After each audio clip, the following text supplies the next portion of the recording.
ഇന്ന് ഞാൻ വളരെ പ്രധാനപ്പെട്ട ഒരു കാര്യത്തെപ്പറ്റിയാണ് പറയുന്നത്. പ്ലാനിങ്ങുകളെപ്പറ്റി.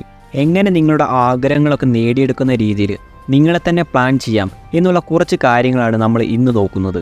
ഒരു സാധാരണക്കാരനായി ജീവിച്ചുകൊണ്ട് എല്ലാം നേടിയെടുക്കുന്ന ആളുകളുടെ പ്ലാനിംഗ് ഉണ്ടല്ലോ, അത് എങ്ങനെയായിരിക്കും എന്നത് ഞാൻ ആദ്യം ഒന്ന് കാണിക്കാം. ഈ പ്ലാനിങ്ങിൻ്റെ അകത്ത് ഇവർക്ക് സംഭവിക്കുന്ന ചില പ്രശ്നങ്ങളും എന്നാൽ പണക്കാരുടെ പ്ലാനിങ്ങിൻ്റെ ഒരു രീതി ഞാൻ നിങ്ങളെ ഒന്ന് കാണിക്കാം. എനിക്കറിയാവുന്ന എൻ്റെ ഒരു ക്ലോസ് ഫ്രണ്ട് ഉണ്ട്. ഇയാളൊരു ഗുജറാത്തിയാണ്, ഒരു മാർവാടി എന്ന് പറയാം.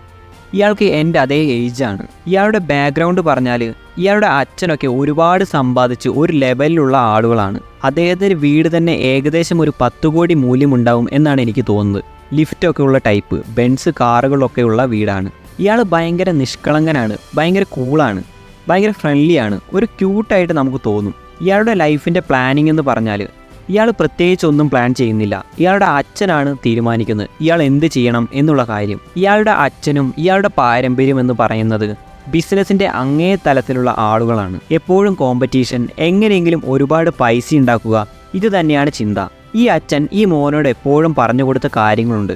നീ ഇങ്ങനെയൊക്കെയാണ് ചെയ്യേണ്ടത്, നീ ഇത്ര പഠിച്ചാൽ മതി, നിന്റെ അടുത്ത പരിപാടി എന്ന് പറഞ്ഞാൽ ഞാൻ പറയുന്ന പോലെയാണ്, ഇതാണ് എന്നൊക്കെ പറഞ്ഞിട്ടുണ്ട്. അതിനനുസരിച്ച് ഇയാൾ ജീവിച്ചുകൊണ്ടിരിക്കുന്നു. പക്ഷേ സ്റ്റിൽ ഇയാൾ എന്താണ്, റിച്ചാണ്. ഇയാളും അച്ഛനെ പോലെ തന്നെ പണം സമ്പാദിക്കുന്നുണ്ട്.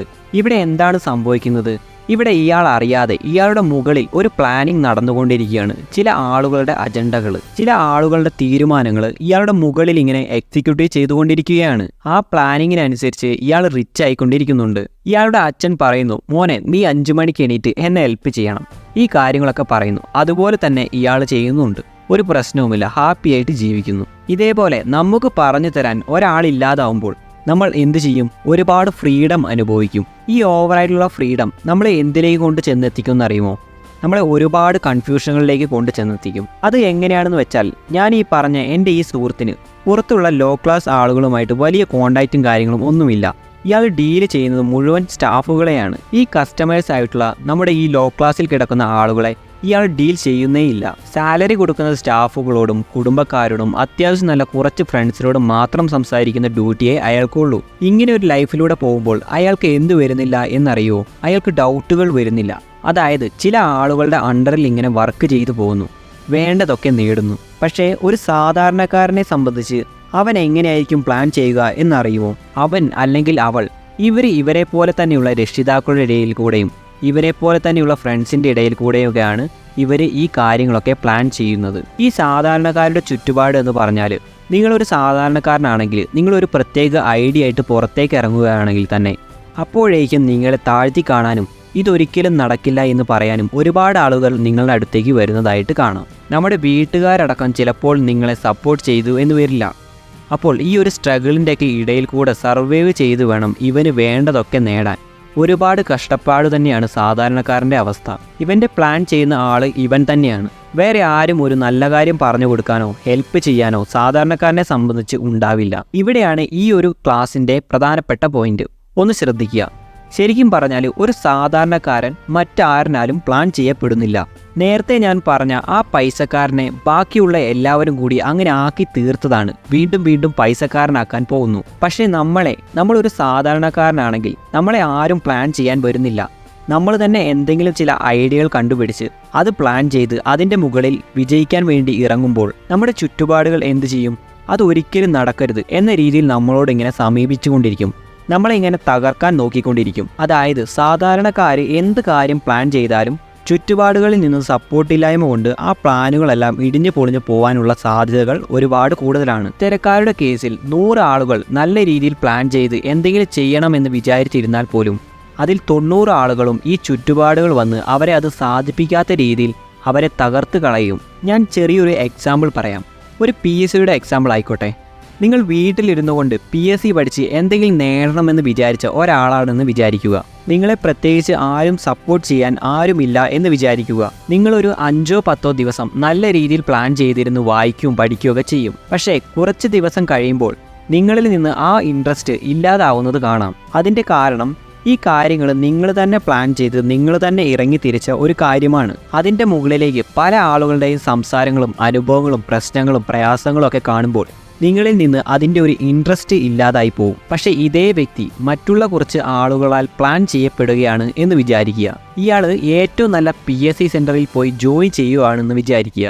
അവിടെയുള്ള അധ്യാപകരുടെ ആവശ്യമാണ് ഇയാളെ ജയിപ്പിക്കണം എന്നുള്ള കാര്യം. ഇയാളെ കോമ്പറ്റേറ്റേഴ്സിൻ്റെ കൂടെ ഇരുത്തി പഠിപ്പിച്ചുകൊണ്ട് ഫുൾ മോട്ടിവേഷൻ കൊടുത്തുകൊണ്ട് എന്തെങ്കിലുമൊക്കെ ആക്കി തീർക്കാൻ അവിടെയുള്ള ആളുകൾ ശ്രമിച്ചുകൊണ്ടിരിക്കും.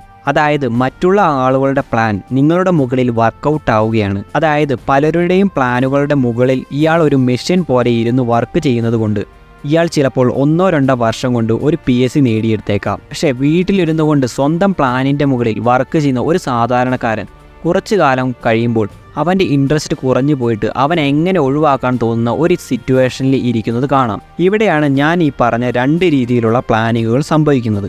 ഒന്ന്, മറ്റുള്ളവരാൽ നമ്മൾ പ്ലാൻ ചെയ്യപ്പെട്ട് നമ്മൾ എന്തെങ്കിലുമൊക്കെ ആയിത്തീരുന്ന ഒരവസ്ഥ. രണ്ടാമത്തേത്, നമ്മൾ തന്നെ പ്ലാൻ ചെയ്ത് പക്ഷേ ചുറ്റുപാടിൽ നിന്ന് സ്വാധീനം കൊണ്ട് ഓവർ ഫ്രീഡം ഉള്ളതുകൊണ്ട് എന്തൊക്കെയോ ചിന്തിച്ചു കൂട്ടി അവസാനം ആ പ്ലാനിങ് വേണ്ട എന്ന് വെക്കുന്ന ഒരവസ്ഥ. ഇതിൽ മൂന്നാമത്തെ ഒരു കാറ്റഗറി ഉണ്ട്.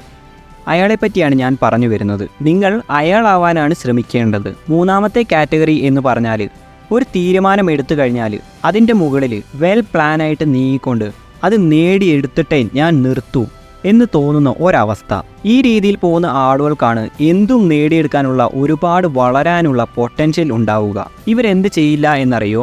ഒരു കാര്യം തീരുമാനിച്ചു കഴിഞ്ഞാലും മറ്റുള്ള ആളുകളോട് അഭിപ്രായം ഒരുപാട് ചോദിക്കാൻ നിൽക്കില്ല. ഇവർ ലോൺലി ആയിട്ട് പൊരുതുന്ന ക്യാരക്ടേഴ്സ് ആയിരിക്കും. ഇവരുടെ ചുറ്റിനും സാധാരണ പോലത്തെ ആളുകൾ ഉണ്ടാവില്ലേ എന്ന് ചോദിച്ചു കഴിഞ്ഞാൽ ഉണ്ടാവും. പക്ഷേ അവർ എന്ത് ചെയ്യുന്നു? അവർ സ്വന്തം കാര്യം നേടിയെടുക്കാൻ വേണ്ടി ഇരുന്ന് മെനക്കെടുന്നു. ഇവരുടെ ഹാപ്പിനെസ് എന്ന് പറഞ്ഞാൽ ഒരു കാര്യം തീരുമാനിച്ചു കഴിഞ്ഞാൽ ഒരിക്കലും ക്വിറ്റ് ചെയ്യാതെ എല്ലാ പ്രശ്നങ്ങളിൽ നിന്നും സർവൈവ് ചെയ്തുകൊണ്ട് അത് നേടിയെടുത്തിട്ടേ ഞാൻ അടങ്ങൂ എന്ന് തീരുമാനിച്ചിട്ടുള്ള ഒരു മെൻറ്റാലിറ്റിയാണ്. നമ്മൾ ഈ കഴിഞ്ഞ ക്ലാസ്സുകളിൽ പറഞ്ഞ കാര്യത്തിൽ എടുത്തൊരു തീരുമാനമുണ്ട്. എനിക്ക് ഇങ്ങനെ ആയി തീരേണ്ടതുണ്ട്, ഇതാണ് എൻ്റെ ലക്ഷ്യം, ഇത് നേടിയെടുത്തിട്ടേ ഇനി ഞാൻ അടങ്ങൂ എന്ന് തോന്നുന്ന ഒരവസ്ഥ. അതിപ്പോൾ എത്ര ചെറിയ ഡ്രീമാണെങ്കിലും വലിയ ഡ്രീമാണെങ്കിലും നിങ്ങൾ അതിനു വേണ്ടി മെനക്കെടുക. അത് നേടിയെടുക്കുവാൻ വേണ്ടി നിങ്ങൾ എന്തൊക്കെ ചെയ്യണമെന്നുള്ള കാര്യത്തിൽ കൃത്യമായിട്ടുള്ള ഒരു റൂട്ട് മാപ്പും ഒരു പ്ലാനും നിങ്ങൾ റെഡിയാക്കി വെക്കുക. എനിക്ക് ആരുടെ സപ്പോർട്ടും ഇല്ലെങ്കിലും എനിക്കത് നേടിയെടുക്കാൻ പറ്റും എന്നുള്ളൊരു മെൻറ്റാലിറ്റി ഉണ്ടാക്കിയെടുക്കുക. നിങ്ങൾ സഞ്ചരിക്കുന്ന യാത്രയിൽ നിങ്ങൾക്ക് പല ആളുകളുടെയും സപ്പോർട്ട് വേണ്ടി വരും. പക്ഷേ നിങ്ങൾ ക്വിറ്റ് ചെയ്യാത്ത ഒരാളാണ്, നിങ്ങൾ അത് നേടിയിട്ടേ അടങ്ങൂ എന്ന് മറ്റുള്ളവർക്ക് തോന്നിക്കഴിഞ്ഞാൽ നിങ്ങൾ വിചാരിക്കാത്ത ആളുകൾ പോലും സപ്പോർട്ട് ചെയ്യുന്നത് നിങ്ങൾക്ക് കാണാം. നിങ്ങളുടെ സ്വപ്നങ്ങൾ എത്ര ചെറുതാണെങ്കിലും എത്ര വലുതാണെങ്കിലും നിങ്ങൾ കൃത്യമായിട്ടുള്ള ആക്ഷൻ പ്ലാനുകൾ ഉണ്ടാക്കിയിട്ട് മുന്നോട്ട് പോകുക. ഓരോ ദിവസവും നിങ്ങൾ അതിനുവേണ്ടി എന്തെങ്കിലും ഒന്ന് ചെയ്തിട്ടുണ്ട് എന്നുള്ളത് ഒന്ന് ഉറപ്പിക്കുക. ഉറങ്ങുന്നതിന് മുമ്പ് ഒന്ന് ആലോചിച്ച് നോക്കുക, ഞാൻ ഇന്ന് അതിനുവേണ്ടി എന്തെങ്കിലും ചെയ്തിട്ടേ നിങ്ങൾ ഉറങ്ങാവൂ. അപ്പോൾ നിങ്ങളുടെ സ്വപ്നങ്ങൾക്ക് വേണ്ടിയുള്ള പ്ലാനിങ് നിങ്ങൾ ഇന്ന് തന്നെ ഒറ്റയ്ക്കിരുന്ന് തയ്യാറാക്കുക. ഒരാളുടെ സപ്പോർട്ടും ചോദിക്കരുത്.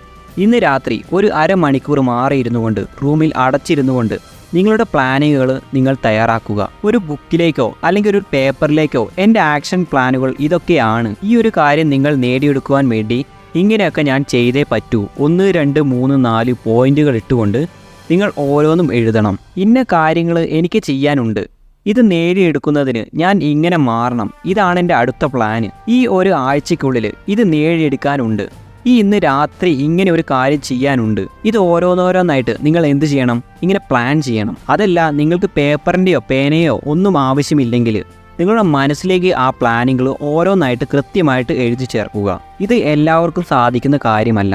അത്രയ്ക്ക് നമ്മൾ പവർഫുൾ ആയിട്ടുള്ള ഒരു വ്യക്തിയാണെങ്കിൽ നമ്മളുടെ മനസ്സിലേക്ക് കാര്യങ്ങൾ എഴുതി വെക്കാനുള്ള കഴിവുള്ളൂ. ഞാൻ പോലും എനിക്ക് നേടിയെടുക്കേണ്ട കാര്യങ്ങളൊക്കെ എൻ്റെ റൂമിൽ ഒരു വൈറ്റ് ബോർഡിൽ എഴുതി വെക്കാറാണ് പതിവ്. ഓരോ സ്റ്റെപ്പുകൾ, ഇന്ന കാര്യങ്ങൾ ചെയ്യാനുണ്ട്, ഒരു വൈറ്റ് ബോർഡിൽ ഞാനിങ്ങനെ മാർക്കറും പെന്നും വെച്ച് ഇടയ്ക്ക് അത് മായ്ക്കും, ഇടയ്ക്ക് വേറെ എഴുതും. അത് ഉണ്ടാവണം. ഞാൻ അങ്ങനെ ഒരു ഫ്രഷ് ആയിട്ട് വരുമ്പോൾ അതെനിക്ക് കാണണം. അതാണ് എൻ്റെ ഒരു സ്റ്റൈല്, അങ്ങനെയാണ്. അപ്പോൾ ഓരോരുത്തർക്കും നിങ്ങളുടേതായ രീതികൾ സ്വീകരിക്കാം. എന്തായാലും ഒരു പ്ലാൻ വേണം എന്നേ ഞാൻ പറയൂ. അതില്ലെങ്കിൽ നമ്മൾ എന്താണ് ചെയ്യേണ്ടത് എന്നറിയാത്തൊരു അവസ്ഥയിലേക്ക് ഇങ്ങനെ പോകുന്നത് പോലെ അങ്ങനെയാണ് എനിക്ക് തോന്നാറ്. ഒരു പ്ലാനും ഇല്ലാതെ നേടിയെടുക്കുന്ന ആളുകളുണ്ടാവും. പക്ഷെ അവരെന്തായിരിക്കും എന്ന് അറിയുമോ? അവർ ഫുൾ ടൈം ഹാർഡ് വർക്ക് തന്നെ ആയിരിക്കും. അവരിങ്ങനെ മനസ്സിൽ കാണുന്ന കാര്യങ്ങൾ ചെയ്തുകൊണ്ടിരിക്കലായിരിക്കും. അല്ലാതെ വെറുതെ ഇരിക്കുന്ന ആളുകളൊന്നും എവിടെ എത്തിയിട്ടില്ല എന്നുള്ള കാര്യം നിങ്ങൾ മനസ്സിലാക്കണം.